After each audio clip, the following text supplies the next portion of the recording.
5, 4, não, Legal? Ninguém poderá ver o reino de Deus se não nascer de novo. É o capítulo 4.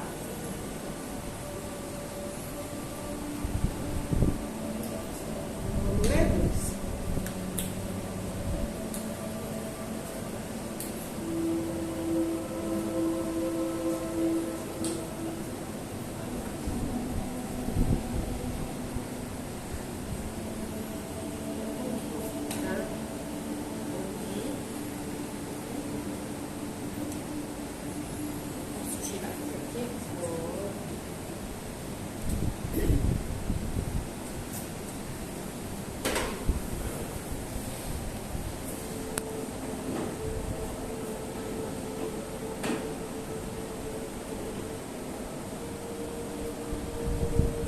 Ninguém poderá ver o reino de Deus se não nascer de novo.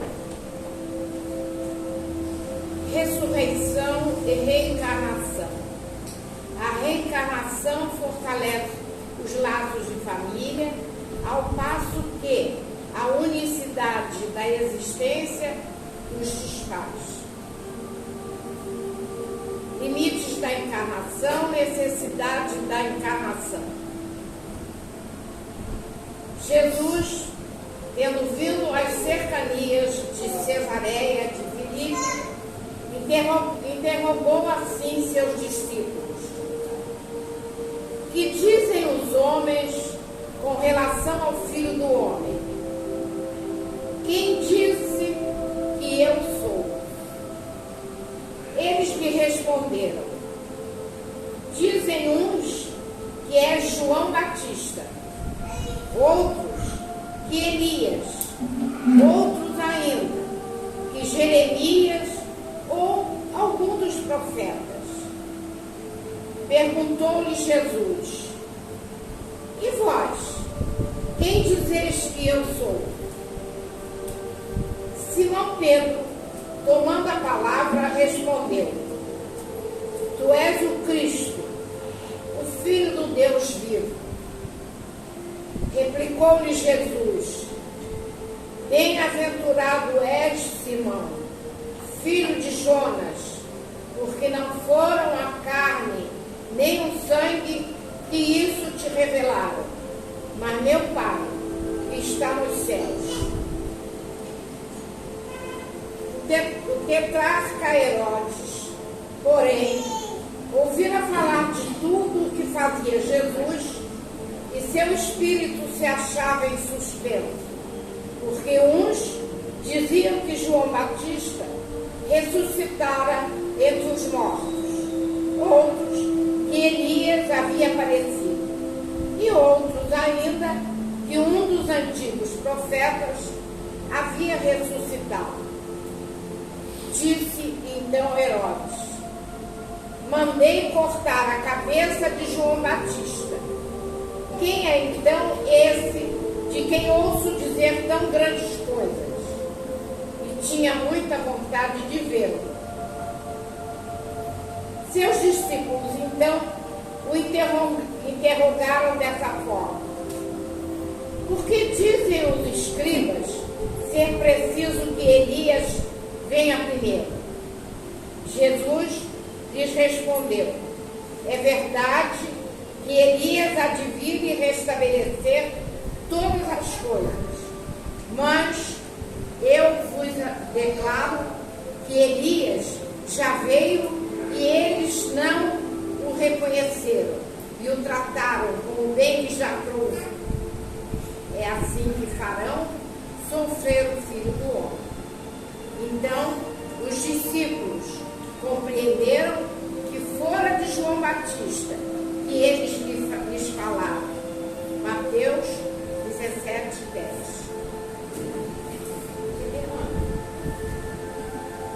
Ana, continua?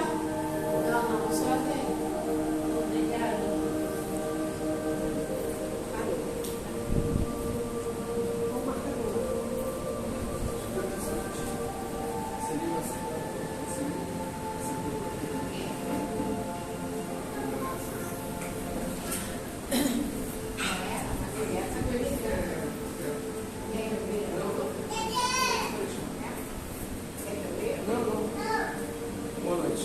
Boa noite. A outra que ela tinha que lembrar, acho que não tem problema. Era sobre Nicodemos, que nós vamos falar. O Nicodemos vai escondido falar com Jesus, e Jesus fala com ele sobre nascer de novo. Ninguém vai ao Pai se não nascer de novo, e Nicodemos interpreta materialmente: como é que eu posso entrar no ventre minha mãe de novo, para nascer de novo? Eu não sei bem o que o apóstolo escreveu, quis dizer com isso. Porque se ele é um mestre, aí Jesus fala: você é um mestre de Israel e não conhece as coisas mais simples da terra, nascer de novo, né? Porque os saduceus apontavam, né? Que poderia nascer de novo, né? E como é que eu poderia falar das coisas do céu? Né? Basicamente seria isso. Hoje eu vou ter uma missão dupla, porque dia 2 foi o nascimento do Chico Xavier. E nós aqui na Fraternidade não podemos deixar de falar um pouquinho do Francisco Xavier. Mas antes eu vou falar da Páscoa, rapidamente da Páscoa, assim como do Chico Xavier. A Páscoa remota aos tempos de Moisés, né? Quando o povo estava escravo, né? Os hebreus estavam escravos, né? Os egípcios, né? Ramsés II, e as pestes, todos nós já sabemos, né? Como rolaram as pestes do gafanhoto, dos sapos, etc. Mas a última foi terrível, né? Isso também deve ser metáforas, mas não vamos entrar nesse estudo tão profundo, vamos ater na letra para a gente poder entender alguma coisa muito interessante. E a última seria a passagem do anjo, em que levaria o primogênito de cada casal do Egito, sendo egípcio ou não. O primogênito, o primeiro filho do casal, seria levado pelo anjo, na morte, vamos assim dizer. Mas Moisés, tendo um contato com a espiritualidade, disse que se imolasse um cordeirinho, preparasse para a ceia, né, que e manchasse a porta de sangue, porque o anjo reconheceria ali uma família israelense e tal, como eles supunham ser os eleitos de Deus, aquela coisa toda, né? Como se uma nação pudesse ser eleita de Deus, se todos somos filhos dele, egípcios e não egípcios, né?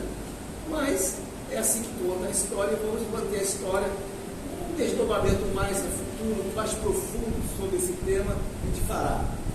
Então, a noite veio e o anjo passou todo o Egito, e os primeiros filhos de cada casal morreu o príncipe, o filho do faraó, que ele teria sido também ameaçado por Moisés. Você não invoque a ira de Deus. Olha, se Deus tem ira, a ira de Deus, no sentido de que as coisas vão se complicar com você, já que você não cede a tantas coisas que aconteceram no Egito, fome, etc. Mas o primogênito marcou bastante o faraó. E essa passagem do anjo pelas portas dos hebreus, não entrando e roubando aquele filho através da morte, chama-se Pêssego. Eles dizem passagem do anjo, ou o salto que o anjo dá, não indo entrar naquela casa e pegando aquela de morte, aquele primeiro filho. Os hebreus até hoje comemoram isso. Foi nesse período que aconteceu tudo com Jesus. Voltando-se, sei lá, 2.000 anos, quase 3.000 anos depois, Jesus, né, estava dentro daquela situação que todos nós vemos, em que ele se dirige ao Getsemane para orar, porque ele já pressentia, já tinha avisado a todos que o Filho do Homem iria se entregar. Tanto é que tem uma passagem antes de entrar em Jerusalém, em que Pedro interpõe-se a ele e diz: não, tudo que o senhor fala acontece. O senhor está dizendo que o senhor vai se entregar lá ao Sinédrio, lá o pessoal lá, não. Aí ele diz assim: mas quem é você? Você interpor dentro do que o meu pai pede para que seja feito. Jesus não dizia que era ele que ia fazer. Era o pai que pedia para fosse feito. E vai direto, Satanás. Ou seja, não seja o opositor de uma ação divina. Nós temos que interpretar as palavras, porque senão fica muito pesada para Pedro. Porque eu tenho que seguir a lei e os desejos do meu pai.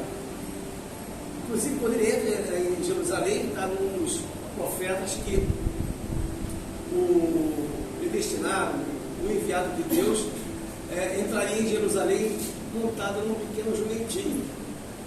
Ele dá ordens a um dos apóstolos para que vá até um determinado local que tinha um jumentinho amarrado e trouxesse para ele. E ele faz assim: todos saudam ele esse domingo passado. Esse domingo agora que passou agora, todos saudando, palmas e satisfação, porque o rei chegou, o libertador chegou. Poucos dias depois, parte dessa multidão condenava Jesus. Né? Todos nós sabemos que Jesus passa pelo seu martírio, e nós vimos agora, embora que o espírita não comemora, não segue a linha católica, mas quem de nós aqui não é católico, ou nessa encarnação que já foi, ou em outra encarnação? Se a gente olhar o Evangelho segundo o Espiritismo, é todo escrito por católicos, Santo Agostinho, São Luís, Laminier, todos católicos. Claro que espírito renovado, espírito. Nós temos que fundir as coisas e interpretar elas à luz do Espírito, não à luz de sectarismo religioso. E Jesus, nós vemos que ele foi traído, ele foi ao Getsemane, rezou com 3 dos seus discípulos e teve 3 vezes na sua forte oração que ele se levanta para ver os discípulos, eles estavam dormindo, e ele acorda os discípulos. Na 3ª vez vem aquelas sábias palavras que ficaram para nós: vigiai e orai, para que vós não caiam em tentação. O espírito pode ser forte, mas a carne ainda é fraca. Que sentido de carne fraca é essa? É que o corpo amortece, o corpo se cansa. O espírito é forte, mas se você tiver um espírito forte, você tem um corpo forte. E aí estava passando para os discípulos que anotaram e passaram para nós, para 2000 e poucos anos, nós possamos ainda meditar essas palavras de Cristo. Em Judas, né, que queria escrita a moeda para o cofre, porque ele sabia assim. Judas, na verdade, é um enigma para muita gente. Ele não só foi traidor, ele traiu Jesus, mas ele pensava que queria ficar com a escrita moeda no cofre, porque Jesus ia se safar. Ele se safava de tudo, mas Jesus ia se safar dessa. Mas só que Jesus já tinha dito que ele iria se deixar entregar para que se consumasse o que estava proibido. Quando ele viu que realmente Jesus não ia, ficou lá em Nazaré, quando ele leu as Escrituras e disse: isso aqui já está realizado a partir de hoje, dando a entender que seria ele o enviado, que queriam empurrar ele em cima de uma abismo, ele se fez visível em vários pontos. Aí a pergunta: ele estaria? Não, ele está aqui, Jesus passava entre eles. Está na Bíblia isso. Ele achava que isso ia acontecer. Medo e engano. Jesus foi condenado injustamente, foi lavar as mãos para não achar que estava livre daquela condenação. Lava a mão desse justo, mas mandou sarrafiar Jesus, depois crucificado. Boa lavada de mão, né, Pilatos? E nessa história toda, voltamos rapidamente a Judas, que Judas já é um espírito evoluído, já é um espírito de luz, está na nossa frente. Cara, aí eu fiquei pensando assim, quando eu percebi o espiritismo, eu falei assim: Judas me passou. É só ler o Humberto de Campos, nós vamos ver lá. Quando ele esteve lá visitando Jerusalém, numa das excursões que vamos os espíritos brasileiros para lá, encontrou um homem sentado, era Judas. Aí o membro falou: aquele é Judas, que toda sexta-feira santa, época da crucificação de Jesus comemorada aqui, ele vem ver as pessoas, fazer uma visita. Mas ele não, mas eu estou iluminado. Ele já passou tudo que tinha que passar. Ele já aceitou tudo, já está muito adiantado. Aí eu fiquei pensando assim, gente, eu estou atrás de Judas, e Judas foi considerado traidor, né? Se ele fosse realmente traidor, no sentido de que traiu Jesus com o coração, ele não teria se suicidado. Porque para mim, dentro dessa história, o suicídio é um flagrante crime contra a lei divina. E mesmo sendo Jesus que foi aos infernos resgatá-lo, não só foi resgatá-lo, como foi ajudar outras pessoas que estavam ali, porque Jesus não ia só para uma pessoa. Você acha que Jesus ia entrar nas trevas para resgatar só um espírito? Não. Ele foi para a frente dele, encheu com muita energia lá, dissolveu muita coisa. E nesse período, quando ele volta, ele se encontra com Maria Magdala, que estava no túmulo, né? No sepulcro, e ela vê Rabone, ela se emociona. Ela se emociona, chora. Aí ela corre para abraçar ele, não me toque. Então ele estava perfeitamente materializado. Não era uma coisa assim transparente, o espírito. Jesus estava ainda em corpo. Ele podia tomar aquele corpo a hora que ele quisesse. Jesus é o Cristo do nosso planeta. Foi aquele que co-criou isso daqui. Olha, se nós temos espírito materializado na casa de Frei Luiz, se temos espíritos materializados que passam por nós, às vezes que nós não sabemos, que são chamados agêneres, imagina o Cristo, com o seu poder de curar lepra, mexendo com os átomos, a parte subatômica dos átomos, reconstruindo isso tudo, mexendo com energia poderosíssima de milhões de bombas atômicas. Ora, a deflagração do átomo de hidrogênio esbarrando no outro deflagra essa energia terrível que é a bomba de hidrogênio, que é a mesma que é mexida nos tecidos subatômicos nossos. Jesus controlava isso tudo, o seu poder vibracional. E Jesus ressurge, porque a palavra ressurreição dá a entender o ressurgimento daquele que estava em situação parada, morto. Jesus ressurge. E nessa sua ressurreição, misturando-se com a Páscoa dos judeus, que é comemorada lá em Israel, nós comemoramos o ressurgimento da vida. Nós temos que entender que esse ressurgir da vida, porque tem uma frase muito bonita do professor Hermógenes, que foi um grande mestre de yoga, para quem não sabe, o professor Hermógenes foi um mestre de yoga, e ele dizia assim: no coração de quem é bom, Cristo nasce todos os dias.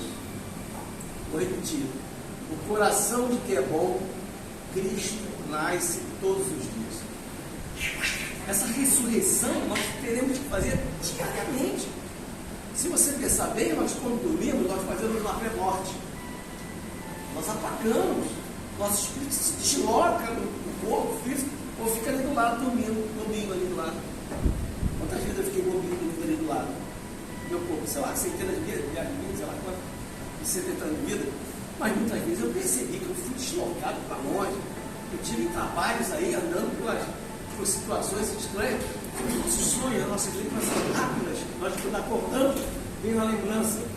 Esquecemos 2 minutos depois, se a gente não fosse segurar essa memória. Às vezes nos assusta. Eu tive com fulano, eu tive com Beltrano. Você ressurge todos os dias, parece todos os dias, até nosso contrato, como fala a Ana, aquele contratinho que nós fazemos, como nós temos aqui, e vamos ressurgir agora para o plano verdadeiro, para o plano espiritual. Mas esse contrato de volta para o plano espiritual, ninguém quer saber nada, todo mundo quer reter o máximo aqui. Pelo nosso instinto de sobrevivência e também por um instinto que eu considero além da sobrevivência, é um instinto da evolução que nós temos, que possamos nós não nos lembrarmos disso, mas ela está inclusa dentro de nós. E quando nós reencarnamos, nós não reencarnamos para vir de férias, nós viemos aqui para um trabalho de evolução. Nós temos que ressurgir dos homens velhos que já fomos. Nós temos que ressurgir homens e mulheres, né? Agora tem esse negócio de dizer homem e mulher, né? Homens já inclui tudo, desde que, né? Homens melhores, cara. Nós temos que ressurgir pessoas melhoradas. Por isso nós estamos aqui, todas as nossas terças, todas as nossas quintas-feiras. Não importa em qualquer lugar que a gente vá, mas é no sentido de nós agarrarmos forças, porque aqui é um centro de força. E a Páscoa representa esse ressurgimento. Eu acompanho a Páscoa há muitos anos, sabe? Eu consegui entender ela um pouquinho melhor quando eu vim para o Espiritismo. Porque antes, minha mãe me levava assim para o teatro e tal, eu via Jesus sofrer, uma escotada, ser crucificado e tal, tudo bem. Acontecia isso com ele. Mas, pelo que eu entendo do Espiritismo, ele quer nos ver, que a gente entenda, sabe? Meu Deus, ela passou anos. Quase que surgiu um galo aqui, um galo, velho. Então é isso aí, gente. Páscoa é nascer de novo.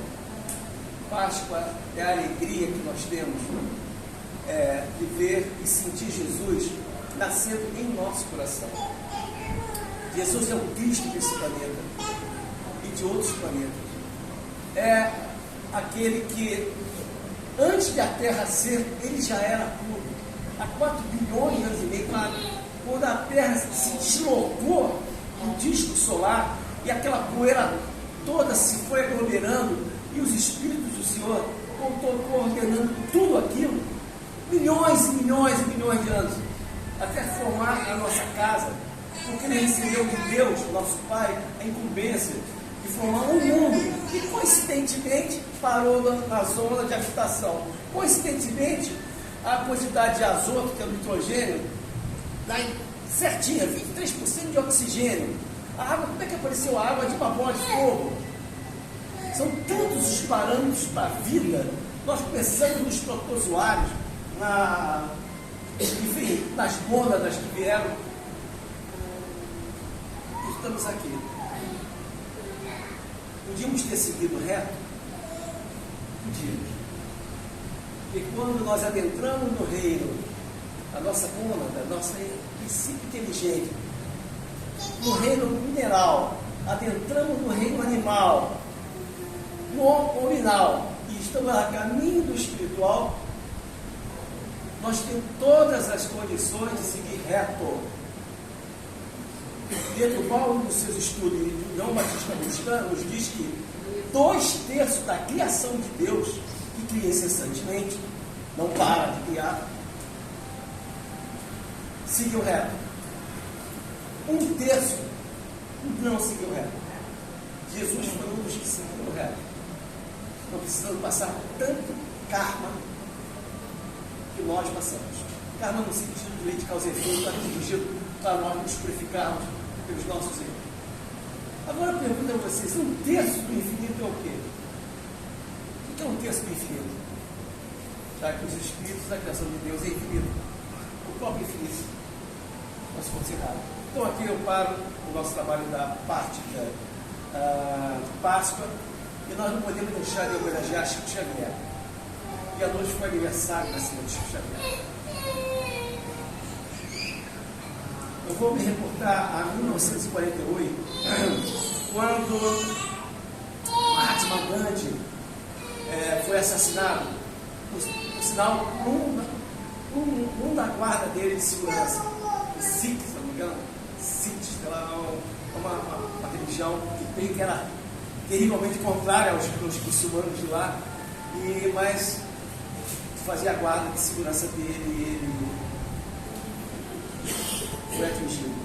Não sei se foi ele ou foi a filha dele, acho que foi a filha dele que foi atingida com essa guarda de segurança. Ele foi uma pessoa, como aquele cara que atirou do Ronald Reagan, era um doido, como tirou do John Lennon, era uma pessoa assim que psicopata, deu Cristo no peito dele.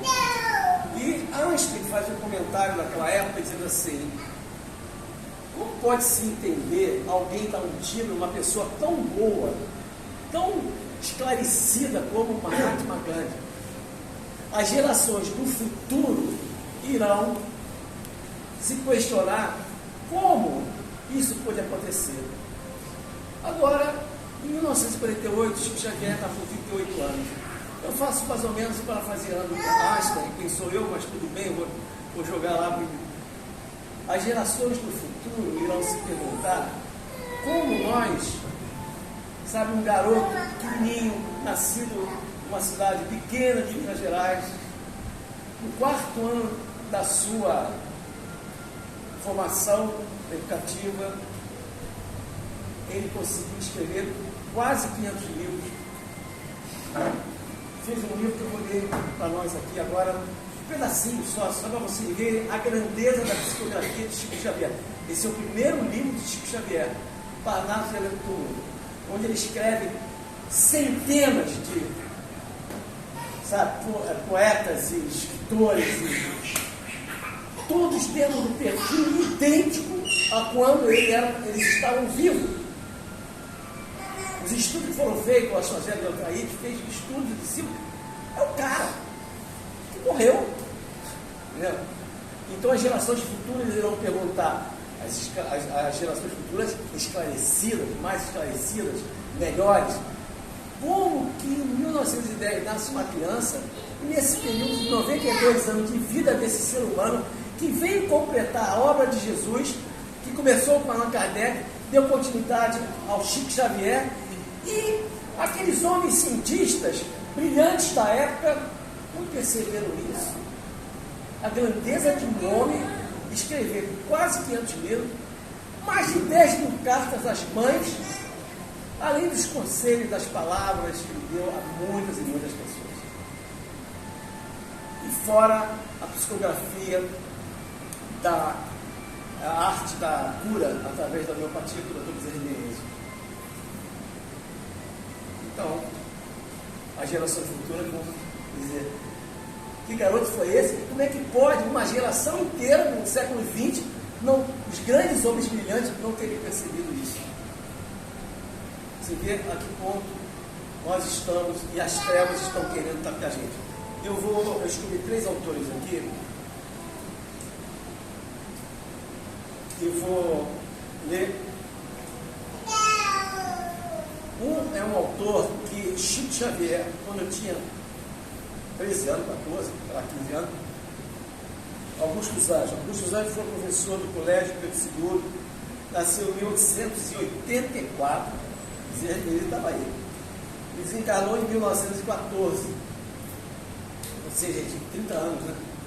84, 90, então 30 anos. Augusto dos Anjos era uma sumidade.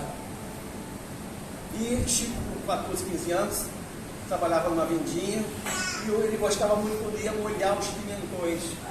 Acho que essa história muita gente sabe. Era quando ele saía do balcão, que muita gente bebia, né? Ele não simpatizava com aquele negócio de pessoa lá com uma cachaçinha. Mas é um mineiro, né? O mineiro gosta de uma cachaçinha, né? Tem jeito. E ele ia regar. E os espíritos apareciam para ele e ele conversava com os espíritos. A hora que aparece Augusto dos Anjos. E Augusto dos Anjos, ô menina, anota aí.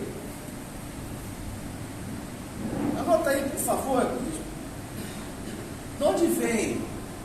Das eras remotíssimas, das substâncias elementaríssimas, emergindo das córdicas matéria, vem dos invisíveis protozoários, da confusão dos seres embrionários, das células primevas, das bactérias. Apareceu. Eu não estou entendendo nada do que estou falando.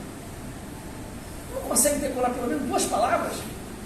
É muito difícil o que eu estou falando. Esse cabeça dura, por enquanto, não tem jeito de eu me falar com ele. Cabeça dura era Chico Xavier.